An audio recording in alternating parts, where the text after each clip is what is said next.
Um, Greetings. Welcome back to Elijah Ravens Ministries. You know who this is, the one and only.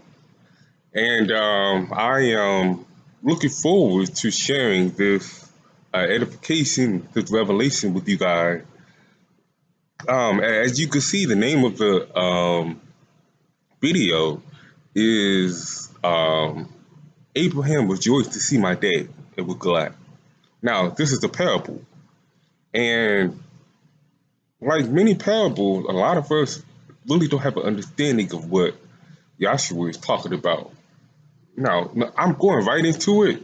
I'm really not even going to explain why I'm edifying this parable, other than that it is a Melchizedek teaching, and we will get into that.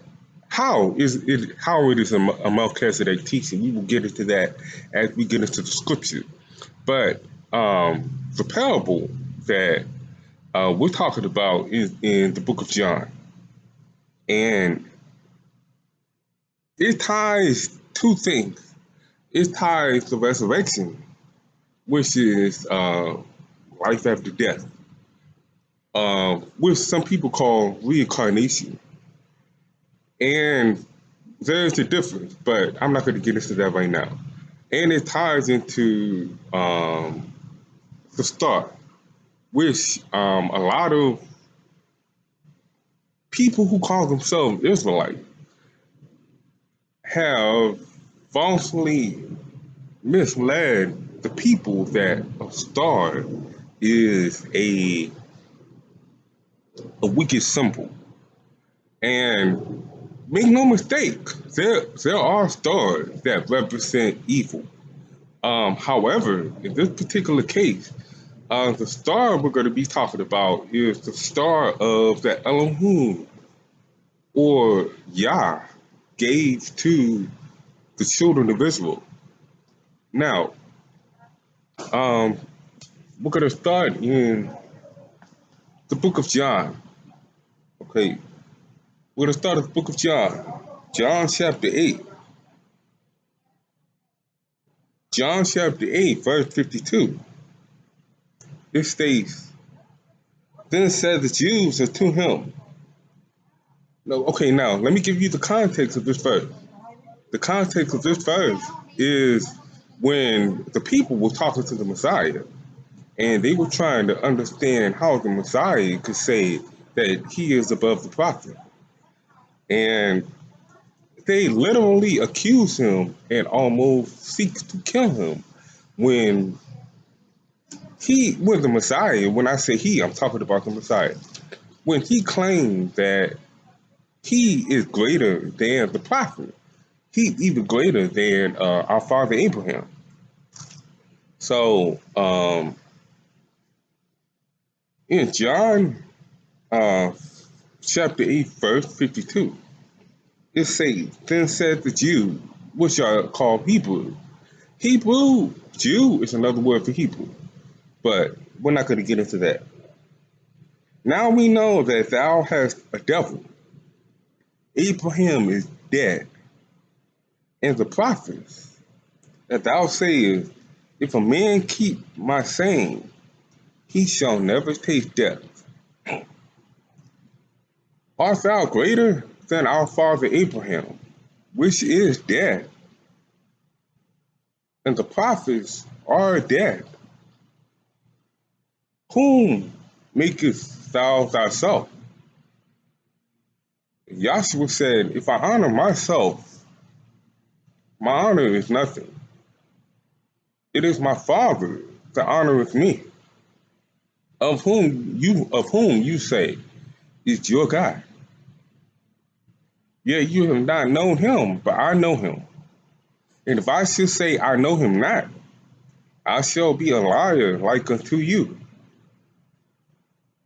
But I know him, and keep him sane. Remember that. And keep him sane. Now, the reason I say remember that is because go back to verse 52. In verse 52, it says, Yahshua told the people, If a man keep my saying, which is the same as the Father, he he shall never taste death. Okay? Now, verse 56. Your father Abraham rejoiced to see my day, and he saw it and was glad. Then the Hebrew said to him, Thou art yet 50 years old, and hast thou seen Abraham? And Yahshua said to them, Verily I say unto you, before Abraham was, I am.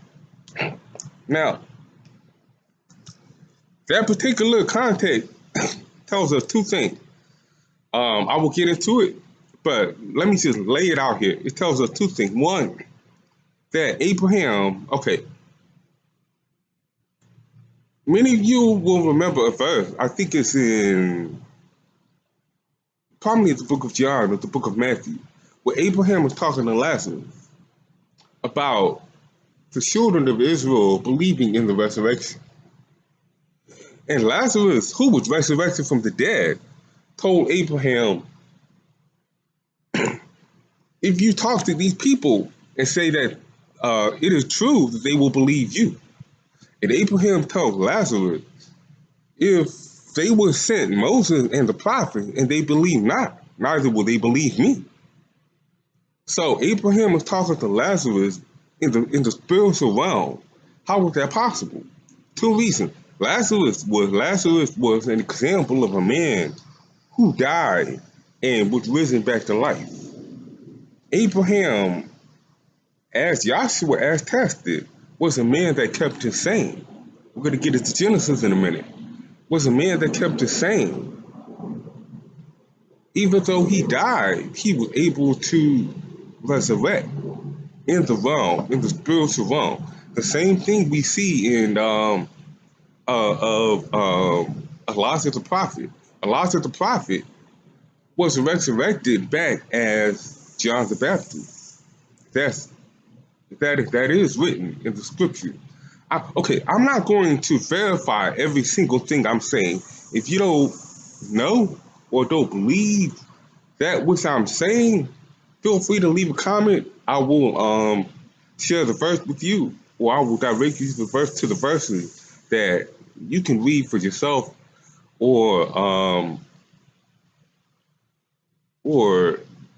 I may make a video or a breakdown of what you may request or ask of. But I'm not going to take my time and go off topic and try to, because that's how the video gets to be an hour long, 2 hours long. But we see that Elijah the prophet is resurrected back into the world of Yahshua the Baptist. Then we see John the Baptist resurrected in the book of Revelation. In the book of Revelation, it tells you that I, John, am a witness to Jesus. So when we look at Revelation, we have to see how is it that John was able to resurrect, to write Revelation prior to his death. So that is what the Messiah is talking about when he's talking about the resurrection. Now, the video, we're not talking about the resurrection. I'm just making a point here. So the video is talking about chapter 18, verse 56. That's what we're talking about. Your father Abraham rejoiced to see my day and was glad. Now, let's go ahead and get into it. This is a parable, because it is the parable for two reasons. The people that Yahshua was talking about, as I was saying, believed or thought that Abraham was dead when he really wasn't. And two, they, even though Yahshua was telling them that I was alive, or I was a witness, or I was there when Abraham rejoiced to see my day, and he saw it and was glad. That was a parable that confused them. How do you put yourself ahead of How are you exalting yourself and you're not yet 50? You know, so that's what we're going to get into.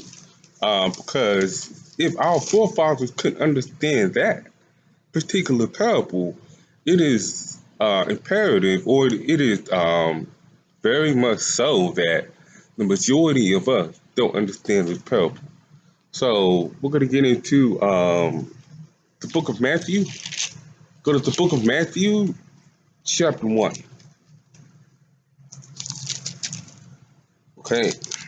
We're going to speed through this. I'm going to keep this as short as I possibly can because I understand your time is valuable. My time is valuable, and I appreciate you being here with me and taking your time out to learn more of the Melchizedek teaching. We're going to get into Matthew chapter 1.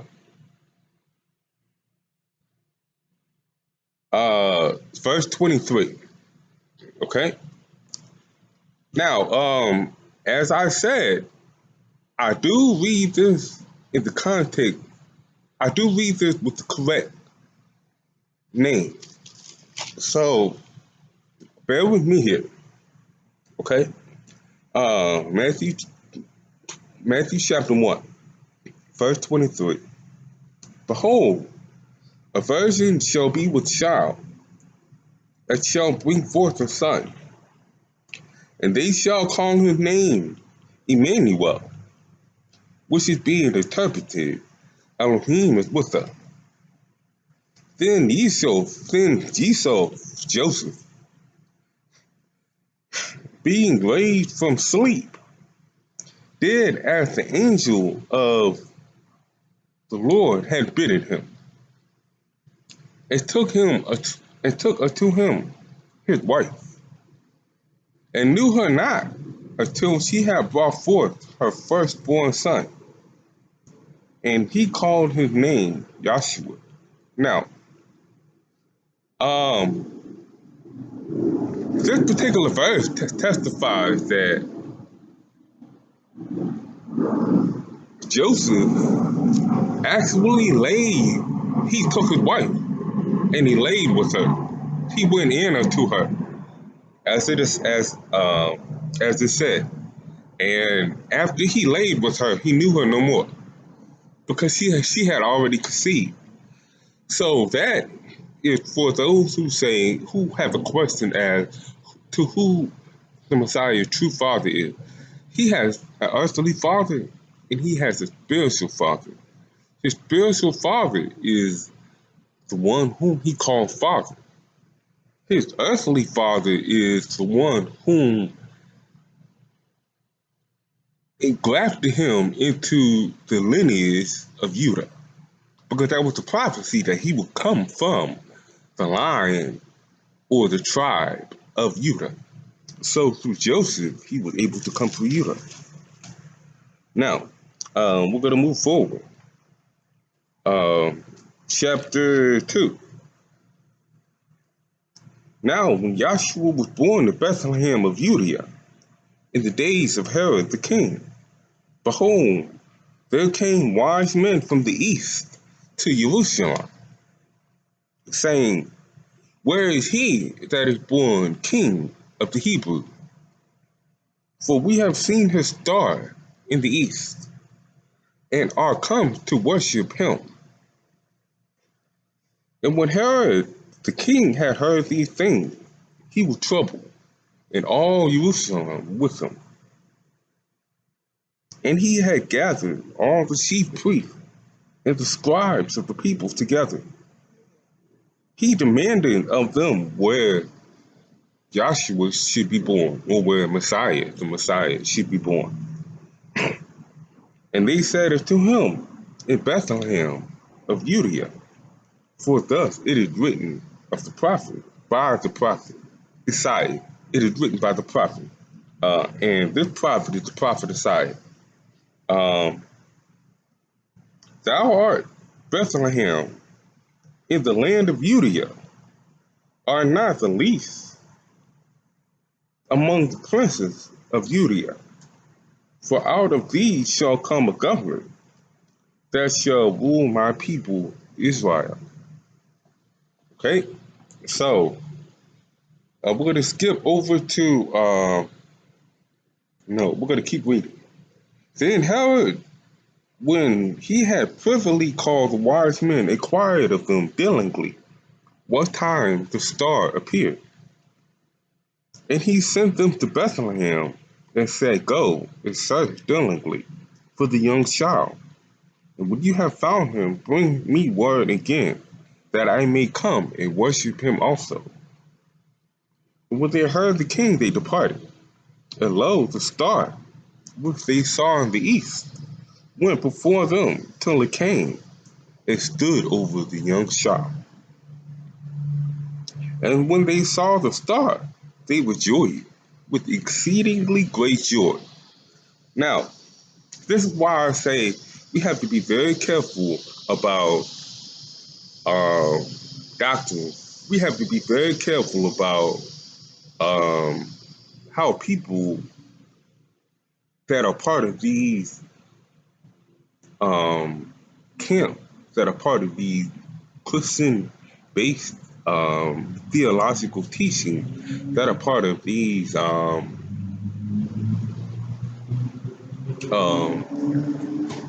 would say messianic, but messianic in the sense that I would call them Gideonite.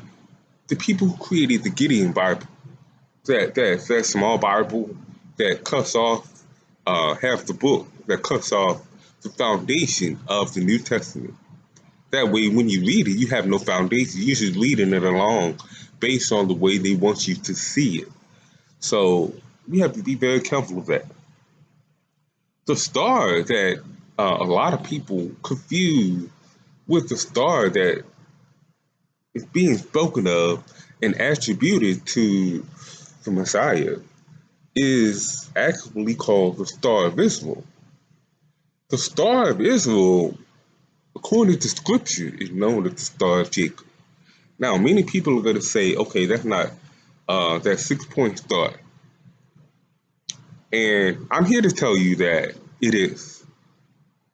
I'm also here to tell you that the star that a lot of people attribute to Acts, the book of Acts, chapter 7, they call it either the Star of Molech or the Star of Remphan.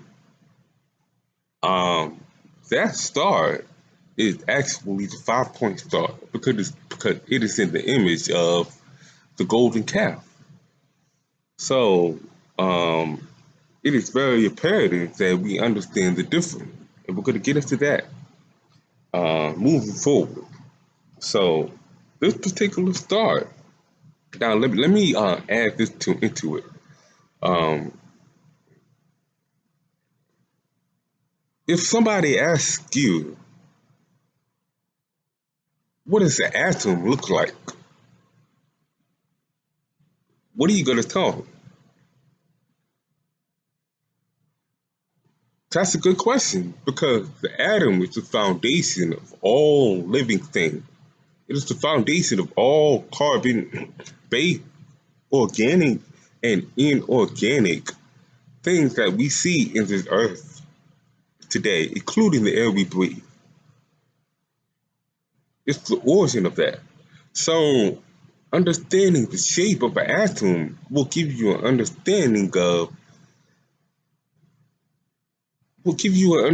of the creator, a better understanding of that. Now, when you look at an atom has a core. The core is called the nucleus. Every atom has one nucleus, one core. And surrounding that core is small ball. And those small balls move in a particular circle, in a particular way, in order to not collide with one another. In those orbits around the nucleus is 6 electrons. In the orbits around the nucleus, along with the electron, are 6 protons. So you have one neutron, which is the nucleus. then you have 6 electrons, and you have 6 protons, which equals 12. What does that remind you of? So it's very imperative that we read the scriptures with understanding. Now, we're going to move forward. We're going to get out of the scripture for a little bit. We're going to go into Abraham's day. Now, I am reading from what you call the Apocrypha. And in the Apocrypha, there is a book called, let me confirm that I'm in the right book. Give me a second. Yes, I'm in the right book. And in the Apocrypha is a book. It's a collection of books that were taken out of the scriptures. Some during the translation, I would say sometime around the 1600s, prior to the printing of the Bible. It was taken out. And one of the books that was taken out of the Bible is called the Book of Yahshua. I don't know if you can see it. Now, Yahshua is a book that validates, provides context, provides substance, meat to the book of Genesis, the book of Exodus, and the book of Deuteronomy.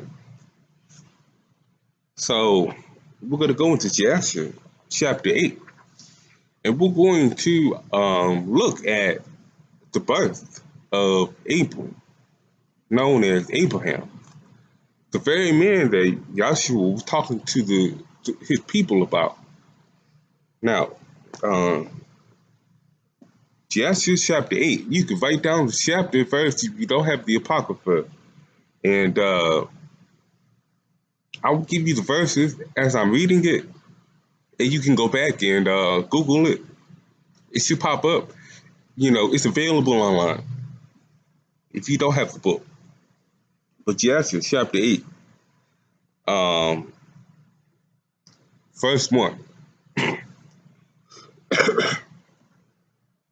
And it was in the night that Abram was born, that all the servants of Terah, his father, and all the wise men of Nimrod, the king, and all his conjurers came and ate and drank in the house of Terah, and they rejoiced with him on that night.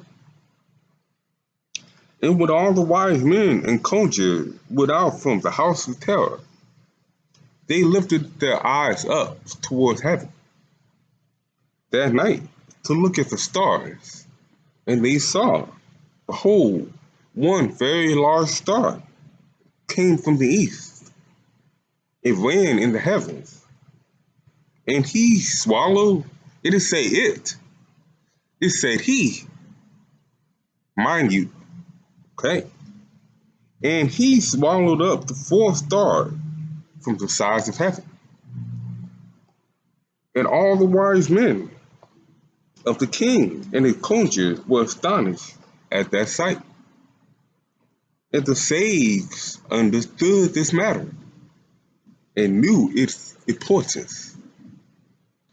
And they said to each other, this only betoken, this only proves the child that has been born to Terah this night will grow up and be fruitful and multiply and possess all the earth, he and his children forever, and he and his seed will slay great kings and inherit their land.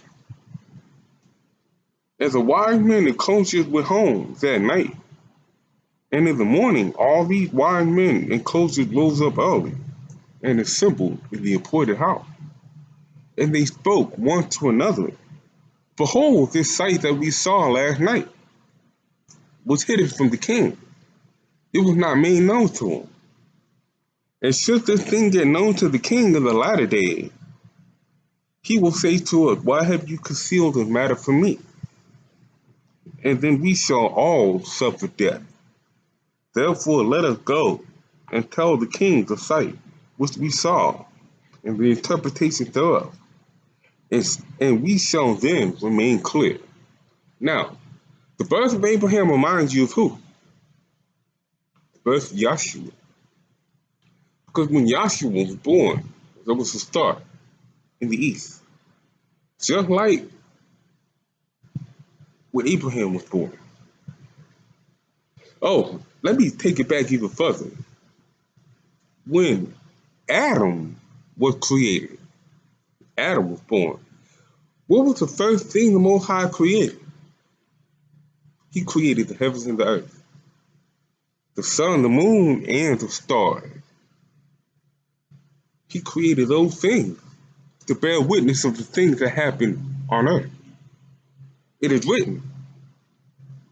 So, the birth of Abraham reminds you of the birth of, or the rebirth of Yahshua. When Herod had sent the wise men to go and find a child and come back with word as to where the child is. But Herod was secretly, like Nimrod was doing, was secretly trying to kill the child. So when we look at the day of Abraham, Yahshua is basically alluding to Abraham bearing witness of him. For Abraham saw my day and was glad. Abraham bare witness of him, and he bare witness of Abraham as well. So we're going to move forward, and we're going to confirm this in chapter 8. We're going to skip all the way down to verse 34. Okay? Well, actually, we're going to.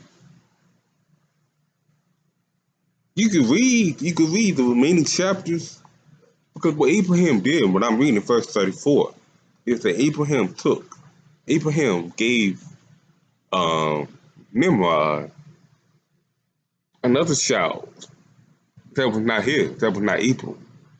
And Nimrod ended up killing that child, and the people thought that, Abram was dead.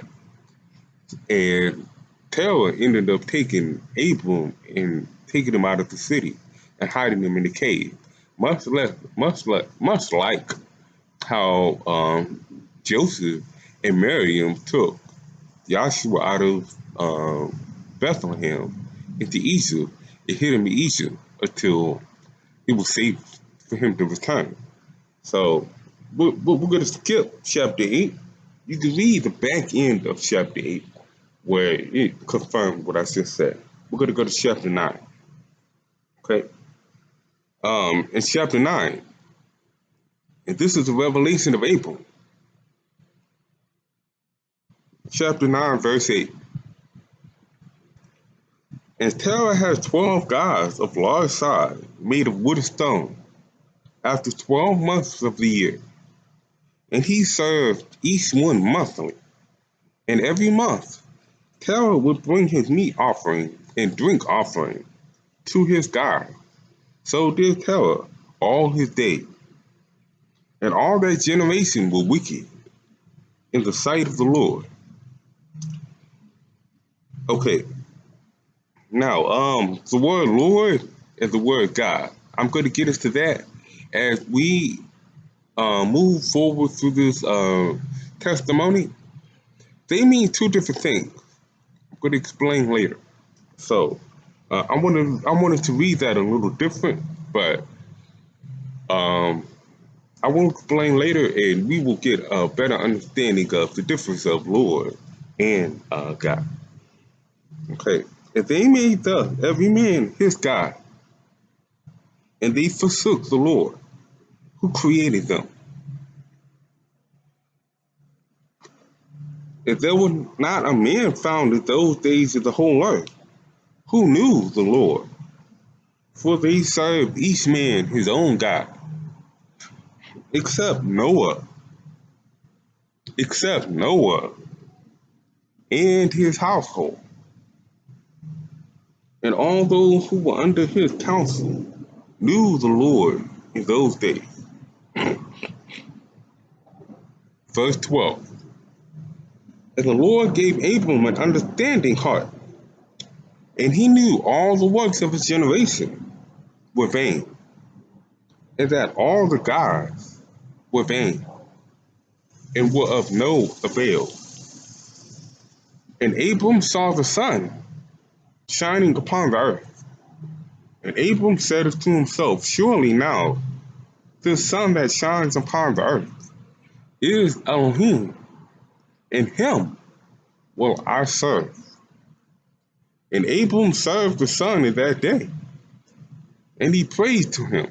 Now, I think it's in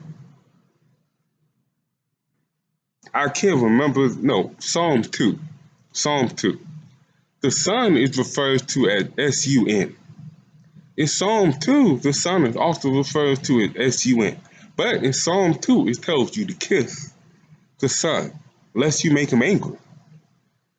Now, I don't need to add 2 plus 2 for you. I don't need to do 1 plus 1 for you. Do the math, add it up, and you will understand what sun means. Okay? Now, and Abram served the sun in that day, and he prayed to him. And when evening came, the sun set as usual, and Abram said within himself, surely this cannot be Elohim. Because remember, the Messiah told his disciple, while I am in the world, there shall be light in the world. But when I am away from the world will return to darkness. He clearly says that. And the disciples didn't understand what he was saying at the time. But, like I said earlier, when Yah created the heavens and the earth, he created the heavens and the earth to bear witness of the things that he created the heavens to bear witness of the things that go on the earth. May thy will be done may thy will be done in heaven as it is on earth. That is the prayer. So we're going to keep moving forward. Verse 16. And night darkened, and night fell over him, and he lifted up his eyes towards the west, the north, the south, and the east. And he saw that the sun had vanished from the earth, and the day became dark. And Abram saw the stars and the moon before him. And he said, surely this is the Creator who created the whole earth as well as man. And behold, these his servants are gods around him. And Abram served the moon and prayed to it all that night. And in the morning when it was light, and the sun shone upon the earth as usual, Abram saw all things that the Lord God, had made upon the earth. Now, I'm going to get into the difference between Lord and God, because as we have read in Yahshua, Abram gives credit to the Creator that created all things. And he called him what? He called him God. He called him Yah. He called him Elohim. Okay? Now, when the word Lord, God comes in, that reminds me of the Genesis verse. I'm going to go back to the Genesis verse. I'm freestyling here. Bear with me here. We're going to go back to the Genesis verse. All right? In Genesis 1,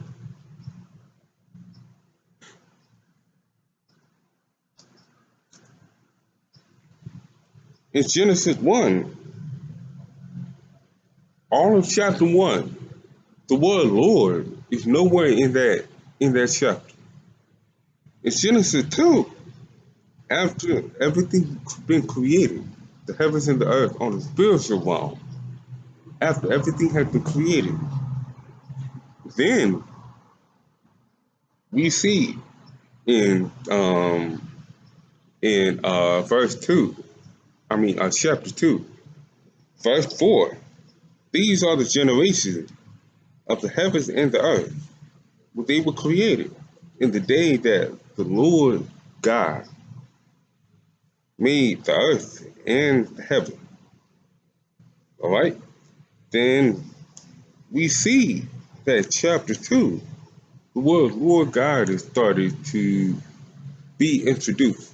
Why is that? How is that possible? Why is that? So, we're going to find out why. I don't want to, I don't want to get ahead of myself. We're going to find out why. So, let's go to, let's see.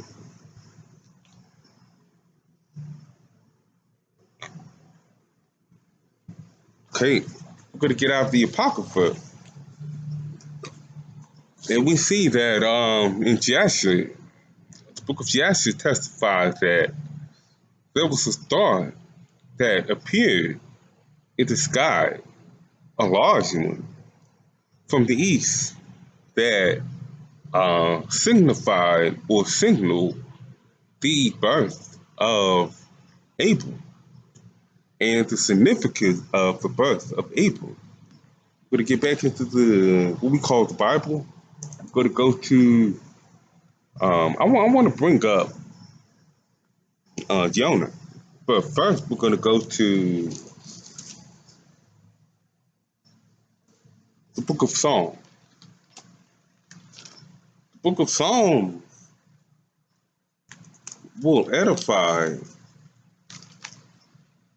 um,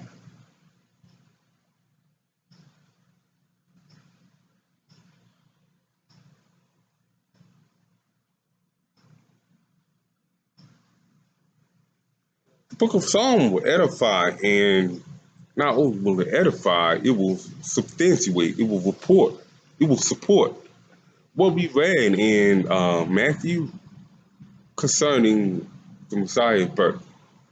So we're going to start at 22, and we're going to start at actually chapter 22, verse 22. And I'm glad I ran into this because it kind of ties in the whole lesson. How we're moving forward through the lesson, and we're starting to understand how Yahshua saw the day of Abraham and how his birth was actually very similar. In fact, not only his birth but his life. Abram was also thrown into the fire. And if we remember the life of, I believe,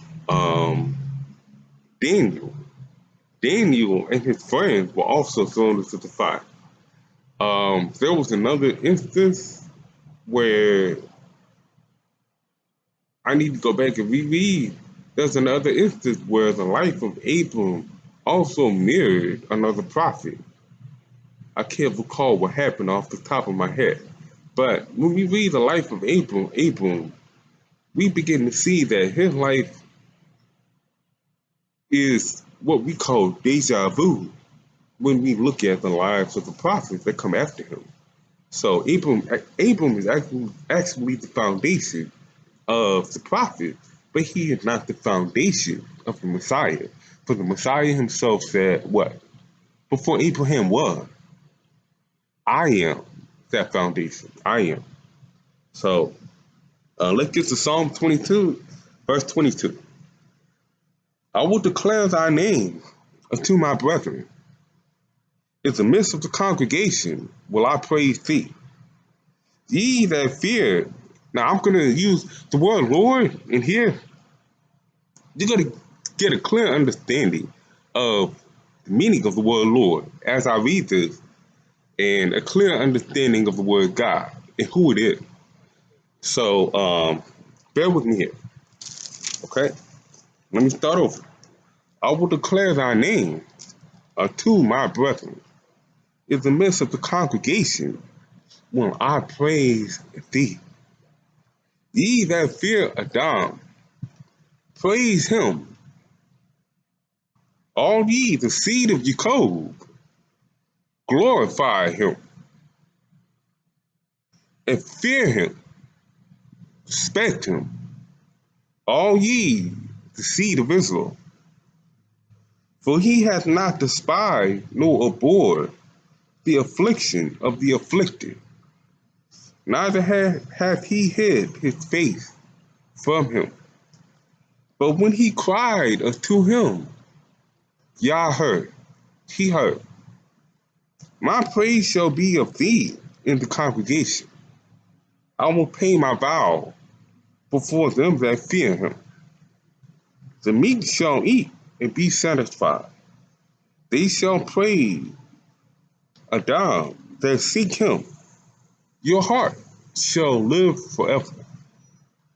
All the ends of the world shall remember and turn unto Adam, and all the kindreds of the nations shall worship before thee. For the kingdom is Adam. Hold on a second. Let me find it. If I can find it.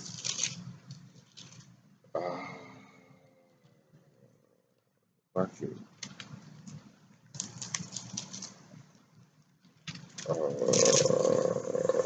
Deuteronomy 17.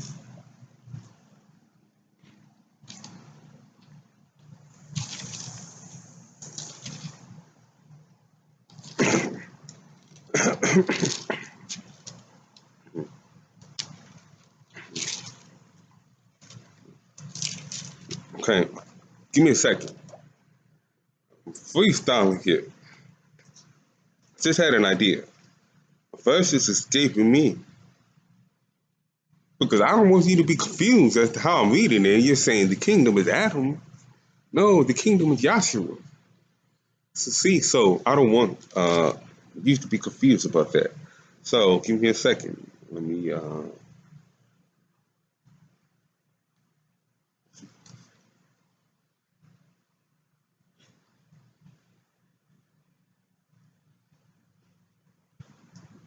Okay, Deuteronomy. I'm at the right chapter, but I'm at the wrong right book, but I'm at the wrong verse. We're gonna go to Deuteronomy. Okay, the banking.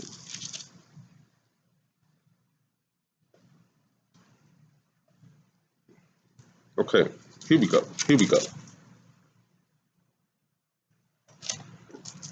It's actually two different. Go to Deuteronomy, bookmark Psalm 22 for a second. Go to Deuteronomy 32. Deuteronomy 32, verse 7. Okay. Remember, this is reminiscent of what Malachi told Israel before Malachi concluded. If you want to read the book of Malachi chapter 4, you can go to Malachi chapter 4, and you will see that it's very similar in prophecy. So, Deuteronomy 32, chapter 7. Remember the days of old. Consider the years of many generations. Ask thy father, and he will show thee thy elders, and they will tell thee. Was the Most High divided to the nation their inheritance when he separated the sons of Adam? He set the bound of the people according to the number of the children of Israel. For the Lord, who is the Lord? For the Lord's portion is his people. Jacob is the lot of his inheritance. So, for his portion is his people. Who existed before Jacob? Who existed before Abraham? Those are his people. So we have to understand that Deuteronomy is talking about a specific person. That is the establishment of a kingdom, where the inheritance was given to the sons of Adam. The sons of Adam, from Seth to Methuselah, from Methuselah to Enoch, from Enoch to Noah, from Noah to his three sons, from his three sons. Prior to popular belief, Japhet actually believed and observed the Torah, as did Ham, and as did Shem. So, but anyway, then we go to Shem, and then we have Abraham, who was the father and founder of the Hebrew faith. He was not the first Hebrew; he was just the first one to be called, but he was the founder and father of the Hebrew faith. Then we have Isaac. Then we have Jacob, the father of Israel. You see where I'm getting at? So the establishment, the roots, has to be established for the tree to grow. Okay? So we're going to get back to Psalms 22. So when I say the Lord, please understand who I'm talking about. When I say God, please understand who I'm talking about. When the Lord God is put together, that is the Spirit, that's the spiritual entity, because the Spirit of the Son comes from the Father. The physical flesh of the Son comes from the earth and from the seed of Judah. So please understand what I'm talking about as I go through the. I hate confusion. I really do. It bugs me just as much as I hate stupidity. I hate confusion. So anyway, let's keep moving. Um, Psalm 22, verse 28. For the kingdom is Adam, and all the kindreds of the nations shall worship him. No, I'm sorry. I'm sorry. For the kingdom is Adam, and he is the governor. Did Matter of fact, didn't we just read that he is the governor? No, let's keep going. We're gonna run into that again. And he is the governor among all the nations. And then we're going to read verse 30. A seed shall serve him. A seed shall serve him. See, let's see. And it shall be accounted to Adam for his generation. They shall come and shall declare his righteousness unto a people that shall be born, that he, the Father, hath done it. So, the understanding of the start of Jacob, who are these people?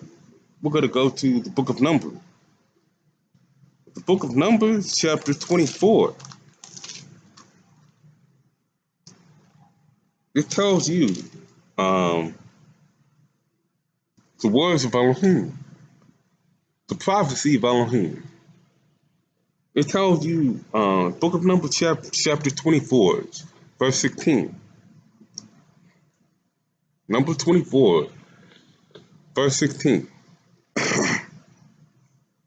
He hath said, which heard the words of Elohim, and knew the knowledge, and understood the knowledge of the Most High, which saw the vision of the Almighty, which saw the vision of the Almighty, falling into a trance, but having his eyes open. He's not of being of himself. It's the Spirit taking over him, prophesying to the world what this is. And it says, I shall see him, but not now. I shall behold him, but not now, not yet. There shall come a star out of Jacob, and a scepter shall rise out of Israel, and shall smite the corners of Moab, and destroy all the children of Sheth. And Edom shall be a possession, Seir shall be a possession for his enemy, and Israel shall do violently. Out of Jacob shall come he that shall have dominion, and shall destroy him that remaineth of the city. Now, that star is talking about a specific person. We know that. If you don't know that, I don't know what you read. It's talking about a specific person. So, we're going to move forward, and we're going to go back to the book of Matthew. Give me a second. Okay. The book of Matthew, we're going to go to chapter 12. The book of Matthew, chapter 12. Let me find it.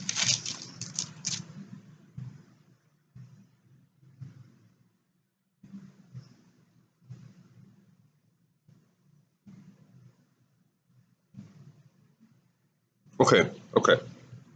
Now, the book of Matthew, chapter 12, I'm not going to explain what is being read, but you're going to read it. Then I will talk about the star and it being a sign. Now, then some scribe and the Pharisees answered. Now, the scribes and the Pharisees are Israelites. They are the children of the children of Israel.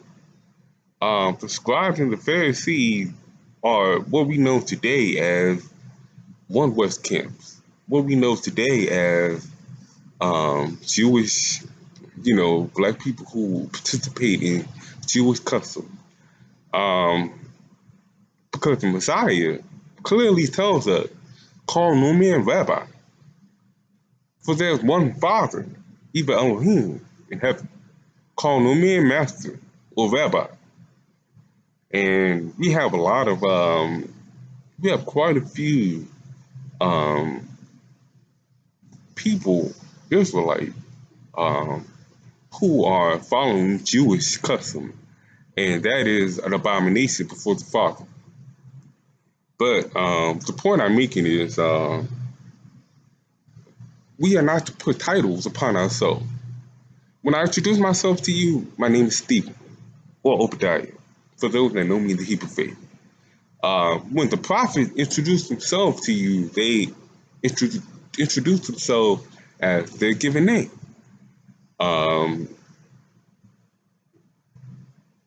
When we read about Jeremiah did have a title.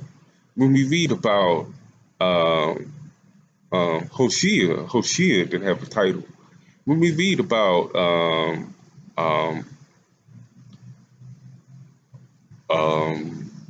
Zechariah didn't have a title. None of the prophets, even the Messiah, didn't have a title. People did call him master. People did call him rabbi. People did call him teacher. That was out of respect. But that was not what he answered to. So those Pharisees are Pharisees. Like when you look at some of these camps, they give their officers, they give their the people that are involved in the camp title called officers, lieutenants, general, sergeant at arms.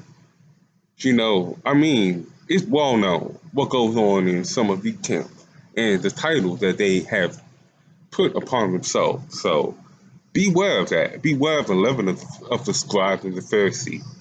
But let's go ahead and continue reading Matthew 12, chapter 38. Then certain of the scribes and of the Pharisees answered, saying, Master, we will see a sign from thee. But Yahshua answered and said unto them, An evil and adulterous generation seeketh a sign. You always wanting to know when. The reason people think a sign is because they want to predict things. They want to predict when the end of the world is coming. They want to predict when the next blood moon will be here. They want to be higher than the Father. The Messiah himself said, I know not when the end of the world will be here. None knows but the Father. So respect and humble yourself to that when you try to seek multiple signs.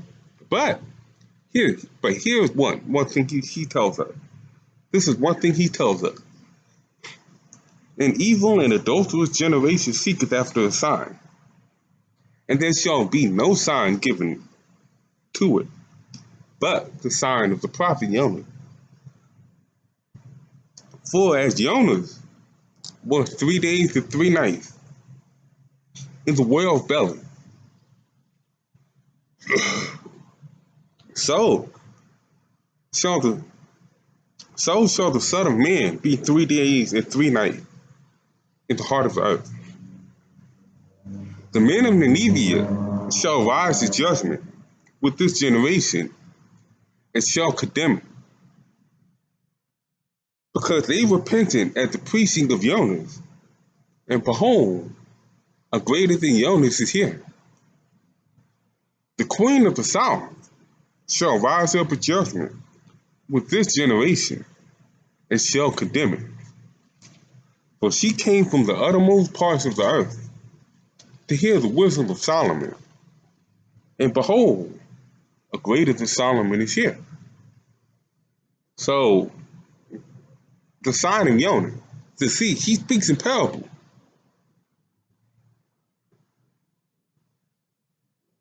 If we're going to get into why he speaks in parable, I think I can find it. If I can find it, I'll share it with you guys. But he's speaking in parables again. Now, what is the sign of Jonah? The sign of Jonah is the sun and the moon, as we read earlier. Now, the sun rises to set every 12 hours. Okay? The moon is the only thing that is not constant with the sun. In other words, the sun, it doesn't change. It rises and sets every 12 hours. The moon reflects the sun, but there are times where you can't see the moon. Why is that? Just like there's time when, you know what, I'm not going to backtrack. I'm just straight up saying, there's times you can't see the moon. What some call the dark moon or the new moon.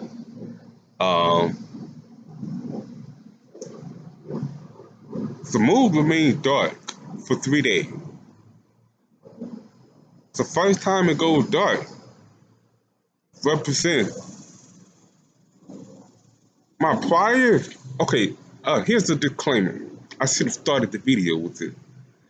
I have a disclaimer. I have a video called The Star of Israel.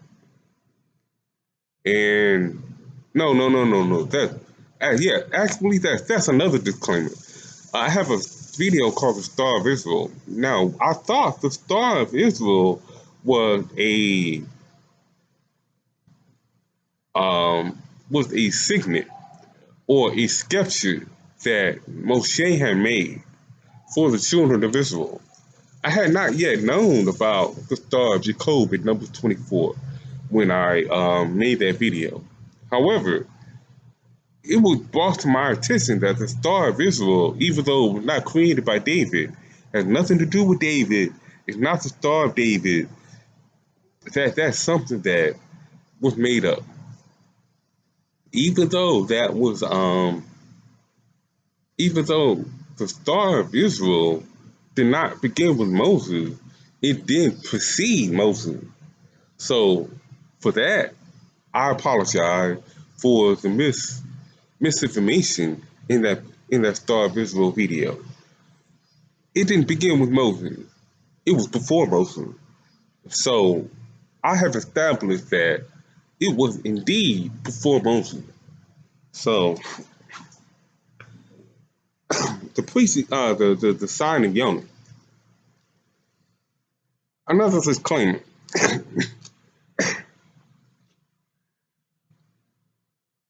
There's, and I followed it as well.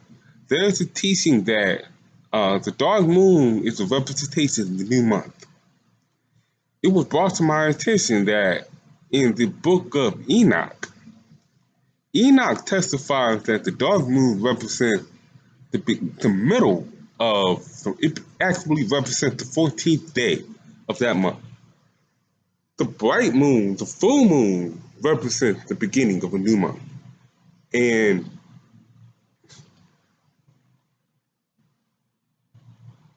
it does make sense because when we look at Yahshua's crucifixion and resurrection, which the sign of Yonah really is 3 days and 3 nights at the belly of the earth, 3 days and 3 nights at the belly of the whale.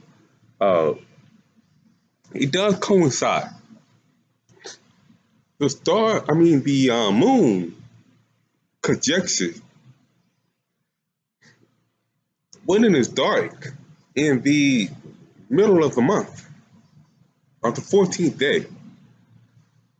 3 days later, we begin to see the moon come back, the light come back into the earth. The moon begins to show the second phase of its lunar cycle. That Yahshua himself was actually put to death after Passover. And when he was put to death after Passover,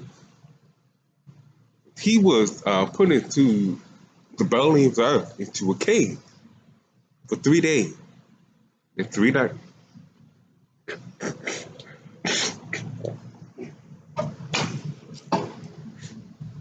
Excuse me.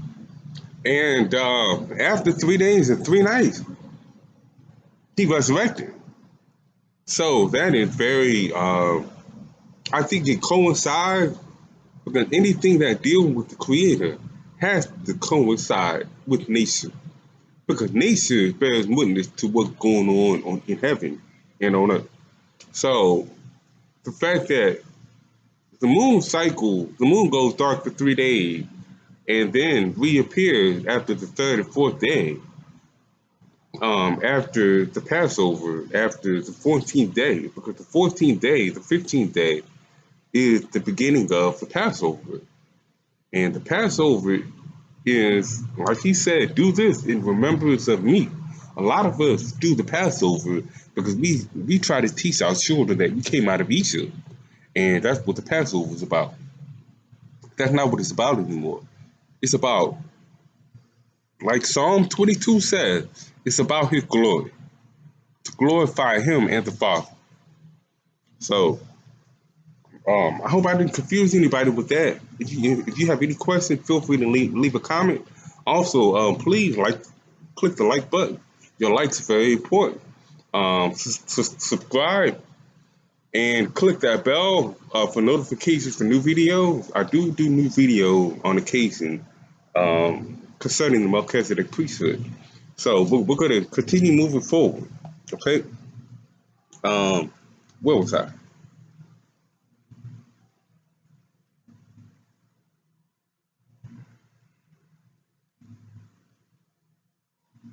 Okay.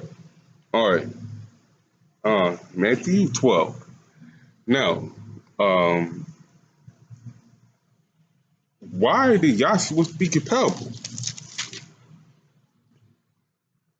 Yahshua spoke in parables because at that time it was not yet time for the people to understand. They had to go through we had to go through a process of oppression. But now that the 400 years are over, we're beginning to have an understanding. Yahshua tells us, his disciples spoke. Go to Matthew, the book of Matthew, chapter 13, the next chapter. And in chapter 13, verse 10, his disciple came and said unto him, why speakest thou to them in parable? Like, why not just tell us straight up what it is that you speak to us in parable? You're telling us that you existed before Abraham, then you almost got yourself killed. So Yahshua says this. Now, when I say Yahshua, I actually mean Adam.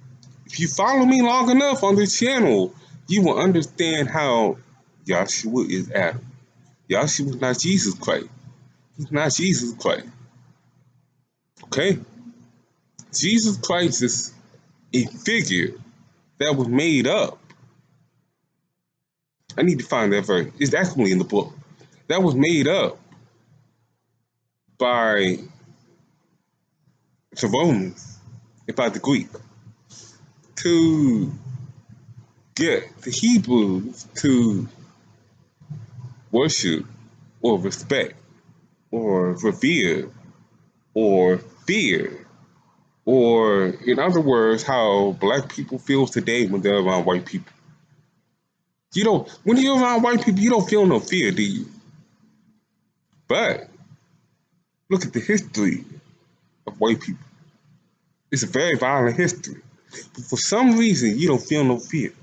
But when we're around our own, we feel fear. I wonder why that is. So, why did Yahshua speak in parable? And he answered and said it to them, because it is given unto you to know the mysteries of the kingdom of Elohim, the kingdom of heaven. But to them it is not given. For whosoever hath, to him shall be given, and he shall have more abundant. But whosoever hath not, from him shall it be taken away, even him that hath. So that's why he had to speak in parable, because it was not yet time. So now it is time for us to understand there's a difference between those two stars. One is righteous and one is wicked. There's a meaning between the star of Israel and the star of Remphan. There's because we're living in those times. Okay, so let's go to. We're almost finished. Bear with me. Thank you for being here. We're almost finished. Let's go to the book of Genesis.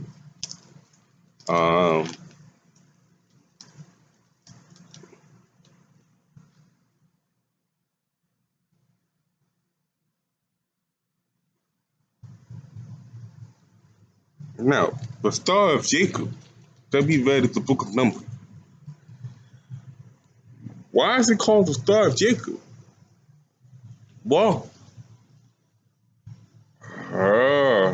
because of Abraham. In Genesis chapter 28, I actually have a highlighter. I already highlighted. It was highlighted years ago. The highlight is faded.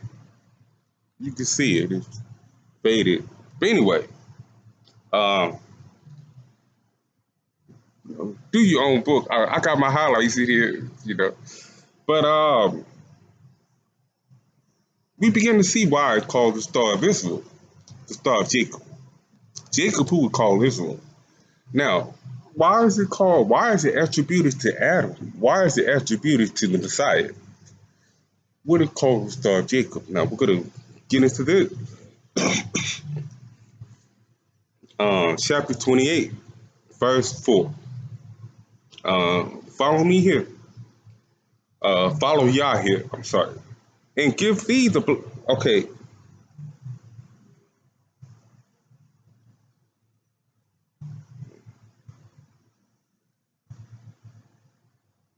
All right, verse 4.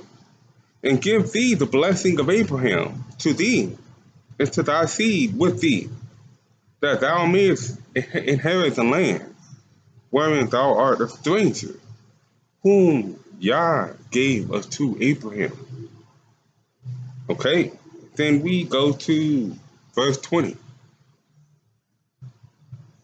And Jacob vowed a vow, saying, if Elohim will be with me, it will keep me in this way that I go, and will give me bread to eat and raiment to put on, so that I come again to my father's house in peace. Then shall Adam be my Elohim, and this stone which I have set for a pillar shall be Elohim's house, and all that shall give me, I will surely give thee the tenth unto thee. Now, mind you, Jacob didn't have any children then. This is another thing that I want to touch on. Jacob didn't have any children then. Jacob did not have Judah. Jacob did not have Joseph. Jacob did not have Levi. This was before he met Rachel, before he got Leah, when he left his father Isaac's house. Now, when we read that last verse, it tells Jacob promised a tenth of his spoil to Elohim, to Yah. A lot of us think that that tenth is a Levitical practice. It came from the tribe of Levi, and that is false. That is false. Just as the blessing of Jacob is in Adam, the blessing of Jacob is also in Abraham. And Abraham and Adam bear witness of one another. For Abraham was, I am. Abraham was there when he was talking. Adam was there when he was talking to, when Moshe was talking to the angel in the burning bush. Adam was there. The Father was there also. It was three witnesses.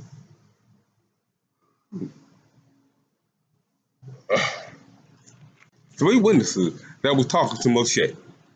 The Father, no, the angel. Go read it. Go to Exodus. I think it's 13. Maybe 12, but it's 13. It's the angel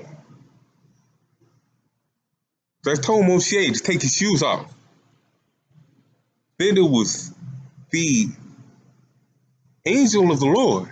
You saw the angel of the Lord that was there. Then you have the Lord. Who's the Lord? I just told you. Then we have the Father, the Spirit of the Father. So we must read this in context. We must study this in context. And we must pray in righteousness. So let me not get off track. Okay? We're going to get to the 10th of that which is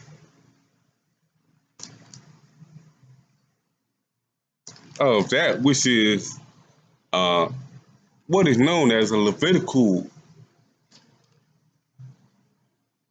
staple, that we thought that the giving of tithes came from Levi.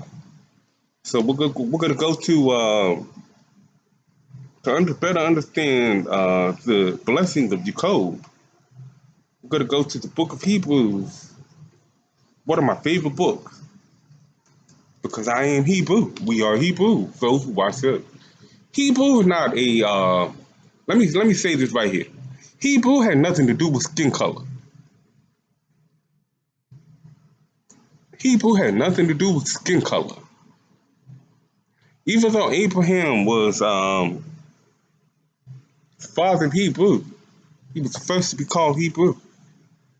Y'all told Abram that you shall be a father of many nations, including the Gentile. I know a lot of people don't think the Gentile can get salvation. That's a whole nother topic. But believe me, the Gentiles could get salvation through Adam. But um, as I was saying, Hebrew is about the faith. Hebrew is about the believing. Israelite is about the skin color. Israelite is about the bloodline. There's a difference. All right. We're gonna get the book of Hebrews. Hebrews chapter 7, verse 2.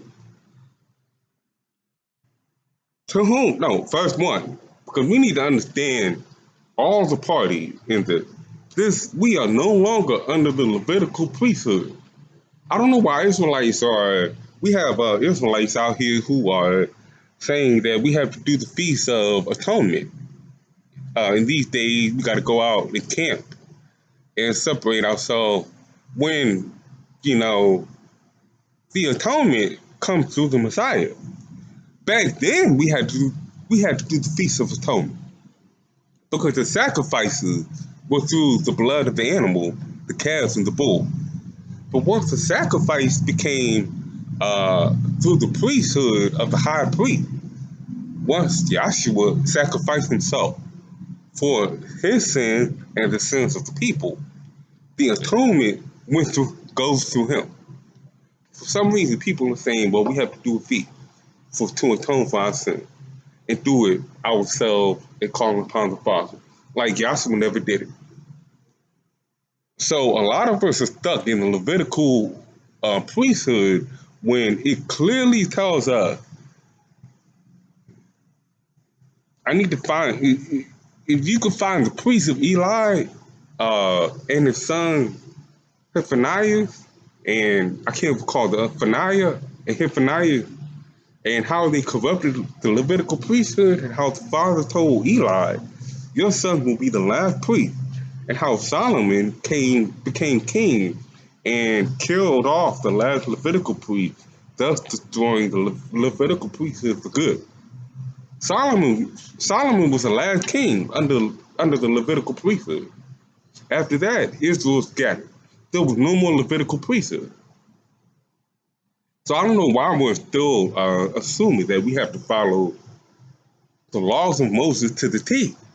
No, we have to understand the laws of Moses to know what we are able to do and what we're not able to do according to the works, according to the law, but not according to the sacrifice. There's a difference. But anyway, Hebrews verse 7. I know I said I'm gonna keep this short. I hope you're enjoying the lesson. I hope you're enjoying. Okay, this is something to think about. Let me put in my own work. Let me rewind this back, write it down. Let me reread it for myself. Okay, you know, Abraham rejoiced to see my day and was glad. That probably means that star in the east. That star in the east gotta mean something. I hope you're enjoying the lesson. I understand long, I'm being very thorough, but let's go ahead and go into Hebrews 7. Let me wrap this up. For this is Melchizedek, king of Shalom,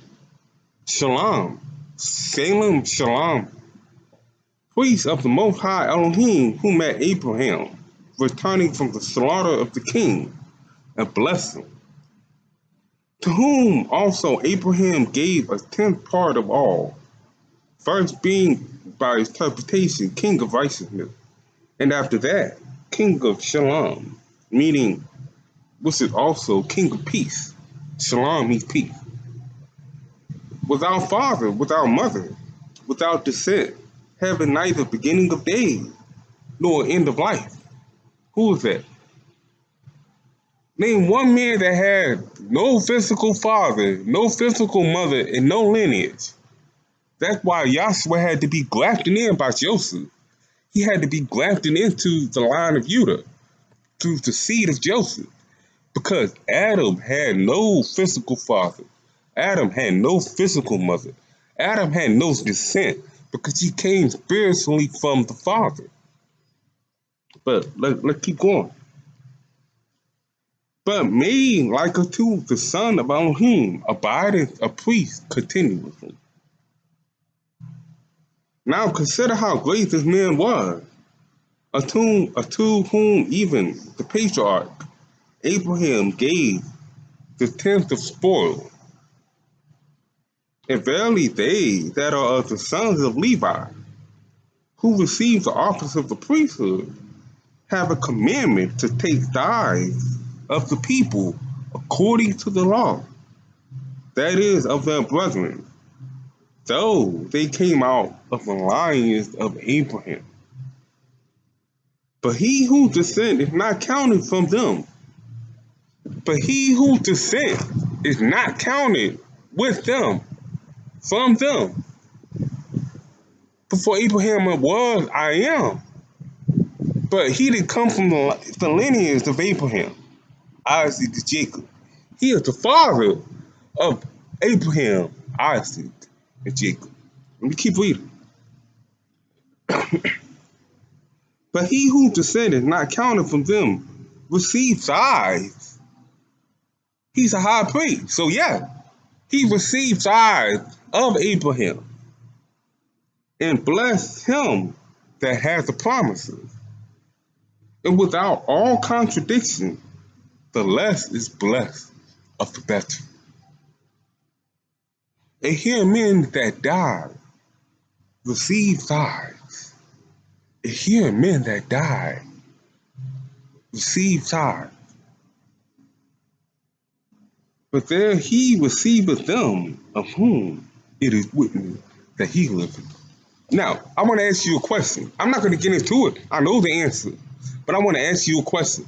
Those who say that that we are under we are to follow the Levitical priesthood. Let me ask you this.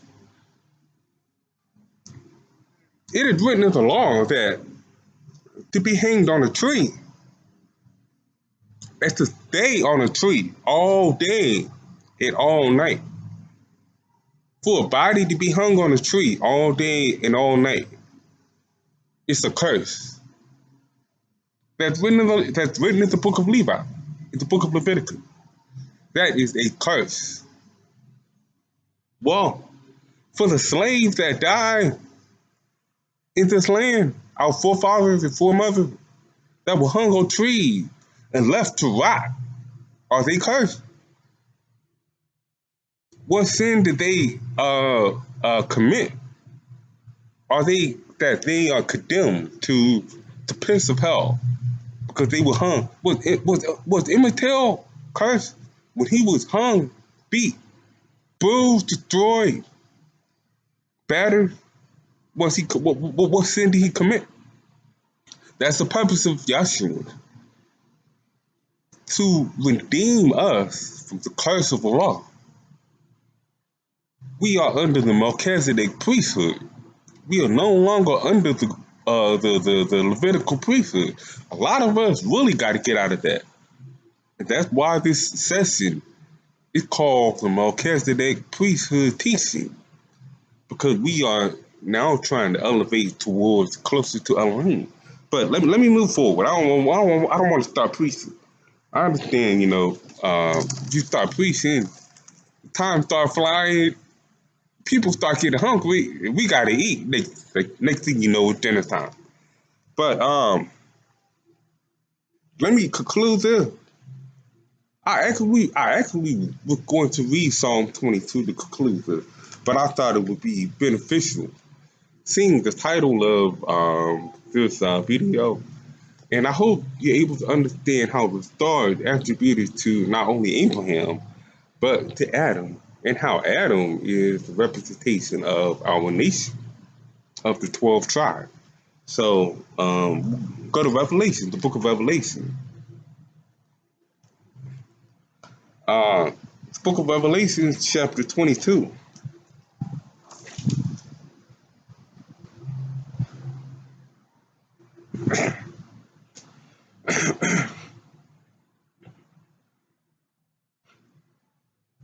chapter verse 12.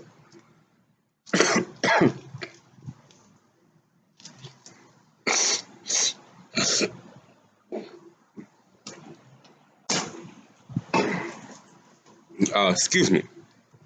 Uh, okay, verse 12. And I apologize for spitting if that disgusted you. You don't like to see a man spit. I understand some women don't like to see that. So I'm just being real here. This is not an edited version of my video. I don't edit my videos to make myself look better. If I make a mistake, I own up to that mistake. If I pause and have to look for scripture, I ask you to bear with me, and I'll look for the scripture. But anyway, verse 22, Revelation chapter 22, verse 12. And Adam says this, and behold, I come quickly, and my reward is with me, to give every man according to his work. I am Alpha and Omega, the beginning and the end, the first and the last. Blessed are they that do his commandments, that they may have the right to the tree of life, and may enter in the gates into the city. For without are dogs, and scorchers, and whoremongers. Dogs are men who act like beasts. Dogs are not literal dogs. They're men who act like beasts. They act like animals. You have men, like I know a brother that he has sex with any type of woman. It doesn't matter as long as he gets it. Women also can be dogs, what we call bitches. Bitches are female dogs. So that's what that is. For without a dog, scorchers and whoremonger, murderers, and idolaters. Idolaters are people who worship idols. And I'm telling you right now, you playing. If you believe in a picture of what this world knows is Jesus Christ, that's an idol. I tell you right now. And whosoever loveth and maketh a lie. Verse 16, I, Yahshua, have sent mine angel to testify to you these things in the church, in the congregation. I am the root and the offspring of David, and the bright and morning star. And this is what we wear. We, the true Hebrew Israelite, who worship Adam, the Messiah, who is Yahshua, that the book writes of, who glorifies the Father, named Eli Yahuwah, or Eli Yahweh, Elohim, Yah. We glorify and honor him. And that is what the understanding of this Melchizedek testimony or this Melchizedek teaching is about. Before Abraham was, I am.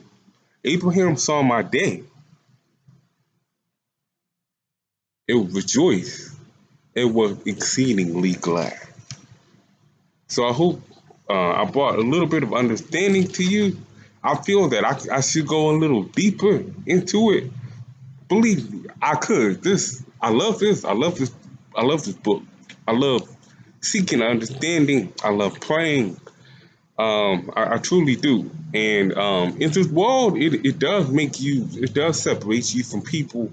It does make you a little lonely, which is why, I really don't join a lot of camps because that's just a camouflage for people who really don't want to seek the Father. They want to seek validation from other people and want to feel like we're supposed to come together as a nation, and all of a sudden, just Exodus is one. When the reality is that's probably my cue. But let me go ahead and end this. I hope you enjoyed the video. May Yah be with you and yours. Shalom, shalom. May Yah be with you. Shalom.